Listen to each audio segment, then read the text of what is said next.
পরিবারের সঙ্গে ঈদ করতে গাবতলী টার্মিনাল থেকে আজও বাড়ি ফিরছেন ঘরমুখ মানুষ। রোজাদার যাত্রীদের আজানের সঙ্গে সঙ্গে সারতে হবে ইফতার। সেজন্য আগে থেকেই কেউ কেউ টার্মিনালেই আয়োজন করছেন, আবার কেউ বা ইফতারি কিনে উঠছেন গাড়িতে। আরও জানাচ্ছেন ইদ্রিস আলম। রাজধানীর গাবতলী টার্মিনালে ঘরমুখ যাত্রীর চাপ বেড়েছে, রয়েছে রোজাদার যাত্রীও। তাই দূরপাল্লার বাসে ওঠার আগেই কিনছেন ইফতার। ইফতারি কিনলাম, কারণ আসলে গাড়িতে লং রাস্তা যাবো তো, কোন সময় আজান দিয়ে দেয়, সেজন্য আগে ভাগে আর কি ইফতারিটা নিলাম, যাতে গাড়িতে কোনো সমস্যা না হয় ইফতারির সময়।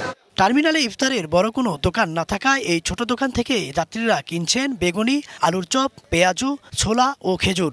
আবার কেউ কেউ কিনছেন ফলও। এদিকে নিজেদের ও যাত্রীদের জন্য ইফতারের আয়োজন করেছেন টিকিট কাউন্টারের লোকজন।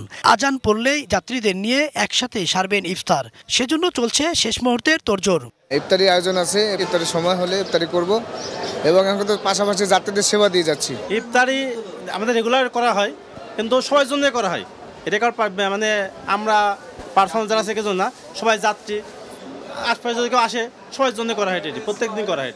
অন্যদিকে রোজাদার যাত্রীদের কথা মাথায় রেখে গাড়িতে ইফতারির বিশেষ আয়োজন করেছেন কয়েকটি পরিবহন। এতে আজান পড়লে গাড়িতে বসেই সারতে পারবেন ইফতার, এমন আয়োজনে খুশি যাত্রীরা। আবার দূরপাল্লার যাত্রীদের জন্য মহাসড়কের পাশে বসানো হয়েছে ইফতারির পসরা। পাওয়া যাচ্ছে হরেক রকমের ইফতারি। এখানে আমাদের বিভিন্ন হরেক রকমের আর কি ইফতারি তৈরি হয়।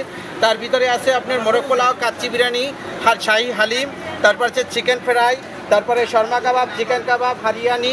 শুনেছিলাম যে ইফতারিটা নিয়ে কি হবে, কোথায় থামাবে বা কি হবে, এটা নিয়ে খুব টেনশনে ছিলাম। ঢাকা পটুয়াখালী মহাসড়কে যতগুলো গাড়ি চলে তারা সবাই যাত্রীদের জন্য কিছু না কিছু ব্যবস্থা করেছে। ধর্মপান রোজাদার যাত্রীদের জন্য এমন আয়োজনে আনন্দিত তারা। ঈদ কাটুক আনন্দে, নিরাপদ হোক যাত্রা, এমন প্রত্যাশাই সবার। ইদ্রিস আলম, বাংলা ভিশন, ঢাকা।